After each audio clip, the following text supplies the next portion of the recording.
Praise to the lord. ఈరోజు దేవుడు మనకిచ్చినటువంటి వాగ్దానం ఏంటంటే కీర్తన గ్రంథము 131 కీర్తన 3వ వచనం.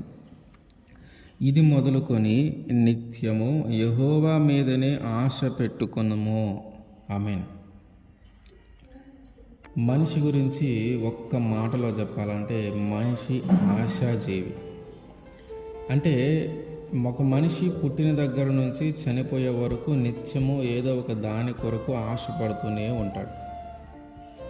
ఆ ఆశపడిన దానిని నెరవేర్చుకోవటానికి తను చేయవలసిన ప్రయత్నం అంతా చేస్తూ ఉంటాడు. ఈ ఆశలు అనేవి పుట్టిన దగ్గర నుంచి మరణించే వరకు కలుగుతూనే ఉంటాయి. అంటే ఒకదాని తర్వాత ఒకటి, ఒకదాని తర్వాత ఒకటి, ఒకదాని తర్వాత ఒకటి, ఇట్లా ఒక ఆశ ఒక దాని మీద ఆశపడి దాన్ని నెరవేర్చుకున్న తర్వాత అంతటితో అయిపోదు. మళ్ళీ ఇంకొక ఆశ పుడుతుంది, మళ్ళీ దాన్ని నెరవేర్చుకుంటాం, మళ్ళీ అంతటితో అయిపోదు, మళ్ళీ ఇంకొక ఆశ పుడుతుంది, మళ్ళీ దాన్ని నెరవేర్చుకుంటాం. ఇట్లా ఒకదాని తర్వాత ఒకటి, ఒకదాని తర్వాత ఒకటి, ఇట్లా మనిషి చనిపోయే వరకు, చనిపోయే ముందు కూడా మనం ఆశపడతాం, ఇంకా బ్రతికి ఉంటే బాగుండు కొంతకాలం. మనిషి పుట్టిన దగ్గర నుంచి చనిపోయే వరకు ఏదో ఒక దాని మీద ఆశపడుతూనే ఉంటారు, దాన్ని నెరవేర్చుకోవటానికి ప్రయత్నం చేస్తూనే ఉంటారు. అయితే తను ఆశపడిన వాటన్నిటిలో కొన్నిటిని మాత్రమే తన తెలివిని బట్టి, తన జ్ఞానాన్ని బట్టి, తన బలాన్ని బట్టి కొన్నిటిని మాత్రమే నెరవేర్చుకోగలుగుతాడు. ఈ నెరవేర్చుకోలేని ఆ ఆశలు ఉన్నప్పుడు ఇతర మనుషుల యొక్క సహాయాన్ని కోరుకుంటాడు. అంటే తన తల్లిదండ్రుల దగ్గర నుంచి కానీ, స్నేహితుల నుంచి కానీ, తోబుట్టువుల నుంచి కానీ, బంధువుల నుంచి కానీ, లేదా అధికారుల నుంచి కానీ, రాజుల నుంచి కానీ ఇట్లా సహాయం కోరుకుంటాడు.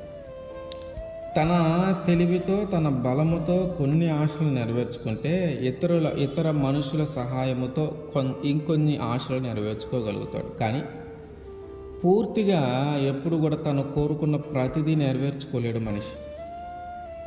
తన తెలివిని బట్టి, తన జ్ఞానాన్ని బట్టి, తన బలాన్ని బట్టి, తన బలగాన్ని బట్టి కొన్ని నెరవేర్చుకుంటే, తన యొక్క ఇతర మనుషుల సహాయము తీసుకొని కొన్ని నెరవేర్చుకోగలుగుతాడు. కానీ పూర్తిగా తను ఆశించినవన్నీ పూర్తిగా నెరవేర్చుకోలేడు.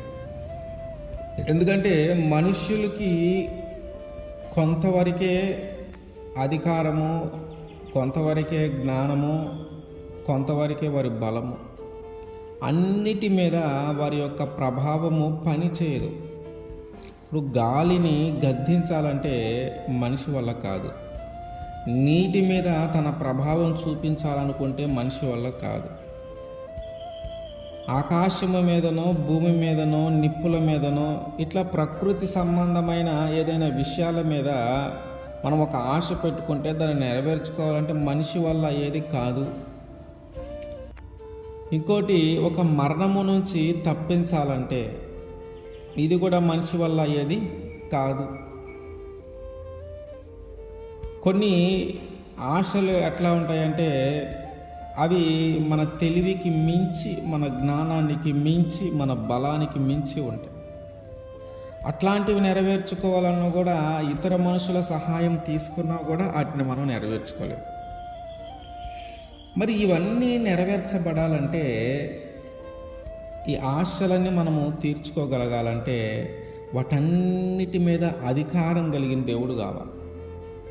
వాటన్నిటి అంటే మరణము మీద అధికారము, జీవం మీద అధికారము, గాలి మీద అధికారము, నీటి మీద అధికారము, నిప్పుల మీద అధికారము, ఆకాశము మీద అధికారము, భూమి మీద అధికారము, ఇట్లా మన శక్తికి మించిన ఏదైతే ఉన్నాయో అవన్నీ ఎవరి అధికారానికి లోబడి ఉంటూ ఉన్నాయో వారి దగ్గరికి వెళితే అప్పుడు మనము అనుకున్న ఆశలన్నీ నెరవేర్చబడతాయి. మన తెలివితో, మన జ్ఞానముతో, మన బలముతో కొన్ని, మన యొక్క తోటి మనుషుల సహాయముతో కొన్ని ఆశలు నెరవేర్చుకోగలుగుతాం. పూర్తిగా మనము కోరుకున్నవి నెరవేర్చబడాలంటే అది కేవలము దేవునికి మాత్రమే సాధ్యము. ఆ దేవుడు కూడా యేసుక్రీస్తు వారికి మాత్రమే సాధ్యము. ఎందుకంటే మరణము, జీవము ఆయనే. అంటే ఒక మనిషి పుట్టాలన్నా, ఒక మనిషి మరణించాలన్నా, మరణం నుండి తప్పించి మళ్ళీ జీవింపజేయాలన్నా ఆ అధికారం యేసుక్రీస్తు వారు కలిగి ఉన్నారు. ప్రకృతి సైతము ఆయనకి లోబడి ఉంటూ ఉంది. ఆకాశము, భూమి ఆయన చేతి సృష్టి. ఈ భూమి మీద ఉన్న ప్రతిదీ ఆయన సృష్టించిందే కనుక మన యొక్క ఆశలన్నీ నెరవేర్చబడాలంటే అది ఖచ్చితంగా యేసుక్రీస్తు వారికి మాత్రమే సాధ్యము. కనుక మన ఆశలు మనం నెరవేర్చుకోవాలని మనం ఆలోచించినప్పుడు మన తెలివిని, మన జ్ఞానాన్ని, మన బలాన్ని నమ్ముకొనక ఇతర మనుషుల సహాయము అంటే తల్లిదండ్రులను కానీ, స్నేహితులను కానీ, అధికారులు కానీ, రాజులు కానీ, ఇట్లా మిగతా వారిని ఎవరిని నమ్ముకొనకుండా అంటే వారి మీద ఆశ పెట్టుకోనకుండా యేసుక్రీస్తు వారి మీద కానీ ఆశ పెట్టుకుంటే, యేసుక్రీస్తు వారి మీద కానీ నమ్మకం పెట్టుకుంటే ఆయన చేస్తాడు. అయితే ఇక్కడ మనం చేయాల్సింది ఏంటంటే యేసుక్రీస్తు వారిని అడగాలి. నేను పలానా దానికోసం ఆశపడుతూ ఉన్నాను, ఇది జరిగితే నా జీవితం బాగుంటుంది, ఈ ఈ ఈ పరిస్థితి మారితే మా కుటుంబం బాగుంటుంది, ఇట్లా మనం ఆశించినది ఏదైతే ఉందో అది మనం అడగాలి. ఆయన అంటూ ఉన్నటువంటి మాట అంటే ఎవరైతే అడుగుతారో వాళ్ళందరికీ నేను ఇస్తాను, అడుగుడి మీకు ఇవ్వబడుతుంది అని అంటూ ఉన్నాడు. కనుక మనం అడిగితే ఆయన ఖచ్చితంగా నెరవేర్చగలడు. మనము యేసుక్రీస్తు వారు ఉన్నటువంటి ఆ సమయంలో మనం గమనిస్తే కుష్ఠరోగం వచ్చిన వాళ్ళు ఆశించారు. ఏమని? ఈ కుష్ఠరోగం నుంచి మమ్మల్ని విడిపించమని. దేవుడు వారిని విడిపించాడు. కుంటి వాళ్ళు వచ్చారు, వాళ్ళు ఆశించారు, అయ్యా ఈ కుంటితనం నుంచి విడిపించని. వాళ్ళకి కాలనిచ్చాడు. చూపు లేని వాళ్ళు వచ్చారు, వాళ్ళు ఆశించారు యేసుక్రీస్తు వారి దగ్గరికి వెళ్తే మనం ఖచ్చితంగా చూపు వస్తుంది అని. వారికి జరిగించాడు. మరణకరమైన పరిస్థితుల్లో ఉన్న వారిని తిరిగి జీవింపజేశాడు. మరణించిన వారిని తిరిగి జీవింపజేశాడు.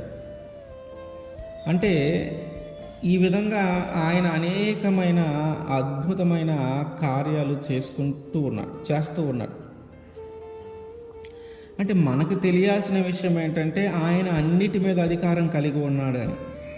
సో అన్నిటి మీద అధికారం కలిగి ఉన్న మనిషి మీద మనం ఆశ పెట్టుకుంటే, అన్నిటి మీద అధికారం కలిగి ఉన్న ఈ యేసుక్రీస్తు వారి మీద మనం ఆశ పెట్టుకుంటే మనం ఆశించినదన్నిటిని ఆయన ఖచ్చితంగా నెరవేరుస్తాడు.